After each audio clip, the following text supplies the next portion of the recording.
Hello everyone, CDP learning में आज हमारा टॉपिक होगा एनईपी। एनईपी एक एब्रीविएशन है that is for national education policy. आज हम पढ़ेंगे नेशनल एजुकेशन पॉलिसी 2020। तो नेशनल एजुकेशन पॉलिसी 2020 आने से पहले एक कमेटी बनाई गई थी जो कि 2017 में फॉर्म हुई थी, जिसके चेयरपर्सन कौन थे? डॉक्टर के कस्तूरीरंगन। कौन थे चेयरपर्सन? डॉक्टर के कस्तूरीरंगन। उन्होंने अपनी जो ये कमेटी थी जो 2017 में बनाई गई थी कुछ क्वेश्चंस के साथ, तो उन्होंने अपनी जो रिपोर्ट थी वो सबमिट करी थी 31 मई ऑफ 2019। उसके बाद 2020 का मोटिव क्या है? अब 2 करोड़ OOSC। जब आप ये एब्रीविएशन पढ़ते हो OOSC, इसका मतलब होता है आउट ऑफ स्कूल चिल्ड्रन, जिन्होंने किसी भी रीज़न से या वो उनका सोशल स्टेटस है जो उनका, उसकी वजह से, फाइनेंशियल प्रॉब्लम की वजह से, या फिर किसी भी रीज़न से, हेल्थ की रीज़न से या किसी भी रीज़न से जो स्कूल से ड्रॉप आउट हो गए हैं, वो बच्चे, the students that are out of school children will be brought back. उनको वापस लाया जाएगा mainstream under 2020 NEP 2020। NEP 2020 का कहना है और उनका मानना है कि 2 करोड़ से भी ज़्यादा ऐसे बच्चे हैं जो किसी रीज़न से स्कूल से ड्रॉप आउट हो चुके हैं, उनको हम मेन स्ट्रीम में लेकर आएंगे एनईपी 2020 के अंदर। और मेन टॉपिक है MHRD, जिसकी फुल फॉर्म है ministry of human resource development. अब हम उसका नाम अब MHRD न रख के अब उसका नाम क्या है? MOE।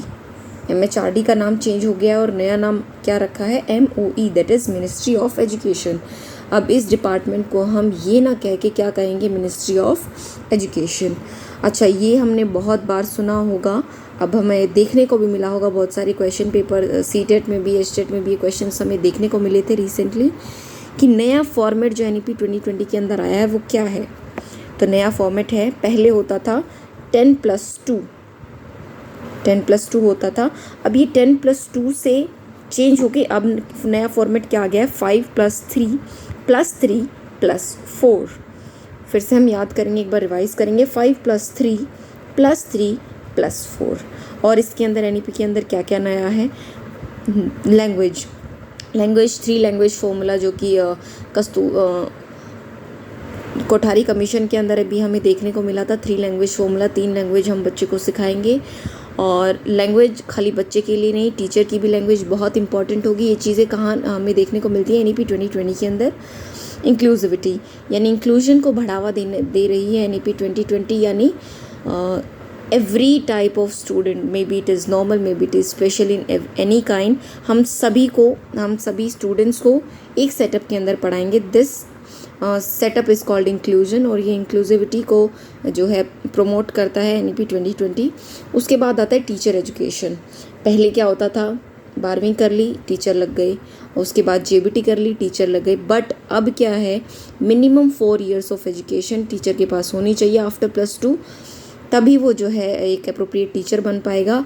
और पहले बहुत सारी चीज़ें आपने देखा होगा कि टीचर जो है स्कूल में चला गया, कुछ साल उसने वर्क किया, 3 या 4 साल, उसके बाद उसका प्रमोशन हो गया। बट अब ऐसा नहीं है, टीचर की एजुकेशन को भी बहुत ज़्यादा इंपॉर्टेंस दी गई है। अगर टीचर का प्रमोशन भी किस चीज़ से बेस्ड होगा? उसकी परफॉर्मेंस के ऊपर बेस्ड होगा। तो टीचर एजुकेशन का बहुत ज़्यादा जो है इम्पॉर्टेंस दी गई है। अब ऐसा भी नहीं है कि टीचर जो है, पहले होता था गवर्नमेंट स्कूल के टीचर्स इस चीज़ के लिए फेमस थे कि वो स्वेटर बुन रहे हैं वहाँ जाके। अब ये चीज़ पॉसिबल नहीं है। जैसा उनका परफॉर्मेंस होगा उसी के अकॉर्डिंग उनका प्रमोशन होगा या डिमोशन होगा।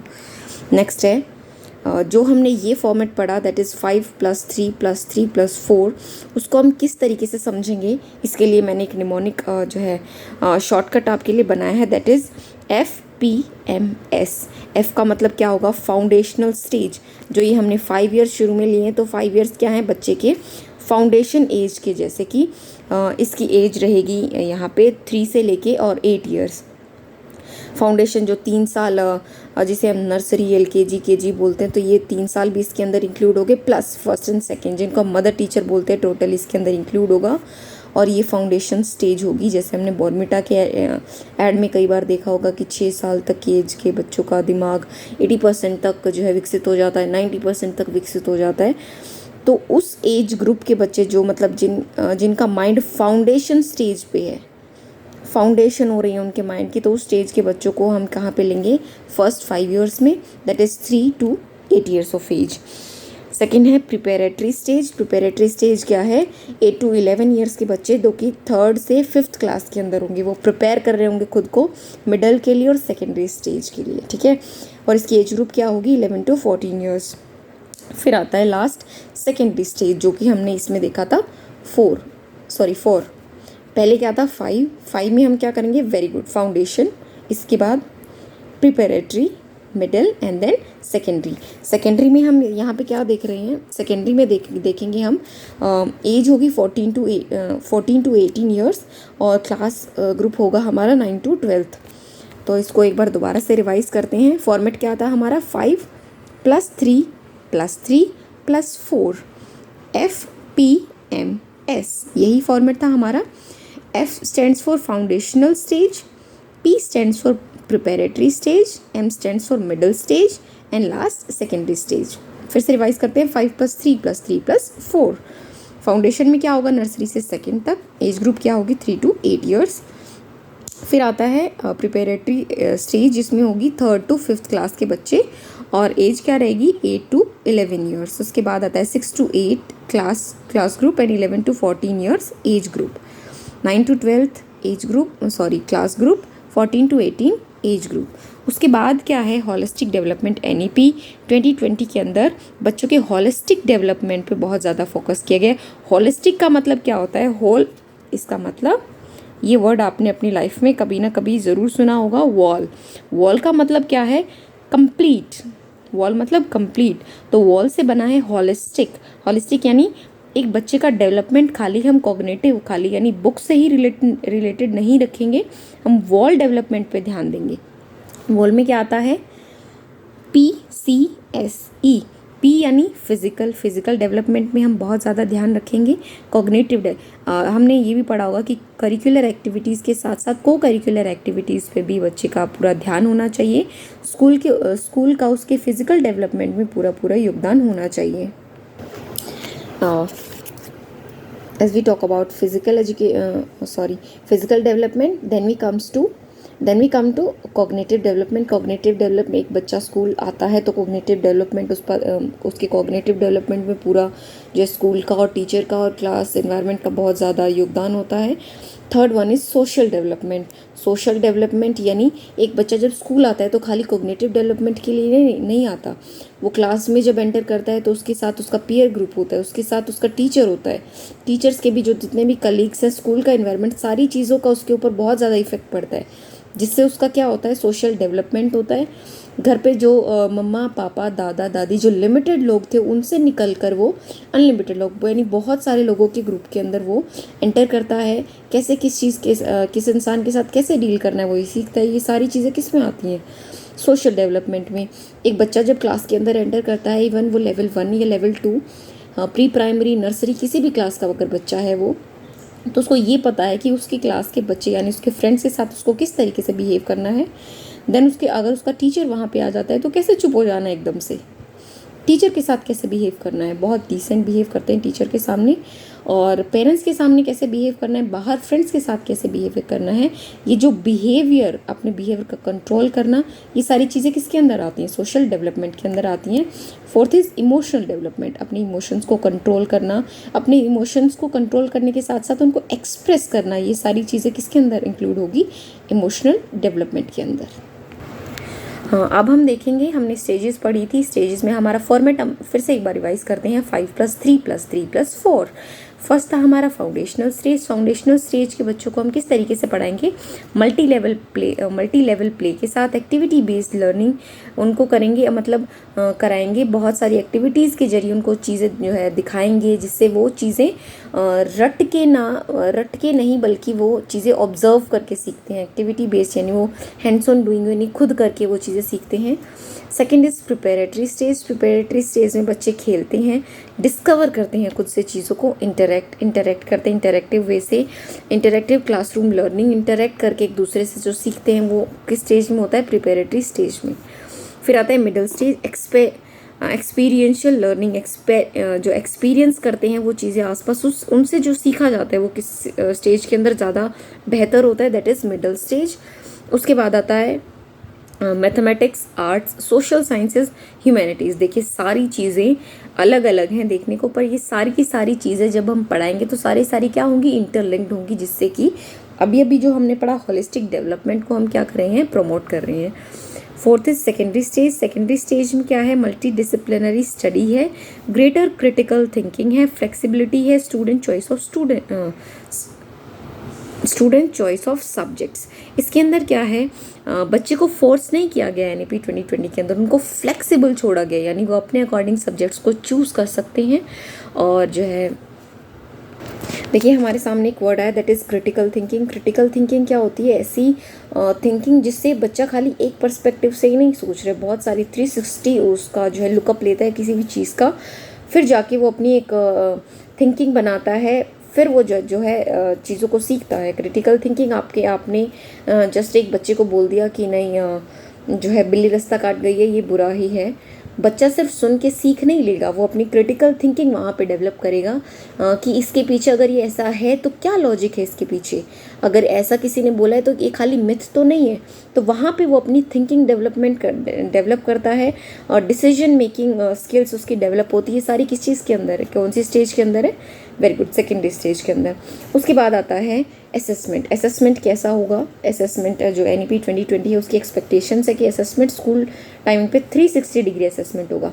खाली ये ही नहीं कि बच्चे का जो है 80 मार्क्स का या 100 मार्क्स का जो है आपने रिटर्न टेस्ट ले लिया, अगर बच्चा बीमार है तो वो वहाँ पे अटेम्प्ट नहीं कर पाया, उस दिन फिक्स टाइमिंग होती है, तो बहुत सारी ऐसी मतलब ड्रॉबैक्स उस चीज़ के थे। तो NEP 2020 के अंदर क्या कहा गया है, 360 डिग्री असेसमेंट, 360 डिग्री असेसमेंट होगी। बच्चे अपना असेसमेंट खुद से करेंगे, सेल्फ असेसमेंट, पीयर असेसमेंट, उसके जो दोस्त हैं उसकी जो एज ग्रुप के बच्चे हैं वो उसका असेसमेंट करेंगे, पीयर असेसमेंट। देन आता है टीचर असेसमेंट। टीचर जो है अपनी जो भी स्ट्रेटजीज उसने यूज़ करी हैं बच्चे को पढ़ाते हुए या बच्चे ने कितना सीखा है वो असेस करेगा। फिर आता है 21st सेंचुरी स्किल्स। बार बार जब आप NEP 2020 का जो PDF है वो पूरा पढ़ोगे तो उसके अंदर बार बार एक चीज़ आ रही है, 21st सेंचुरी स्किल्स।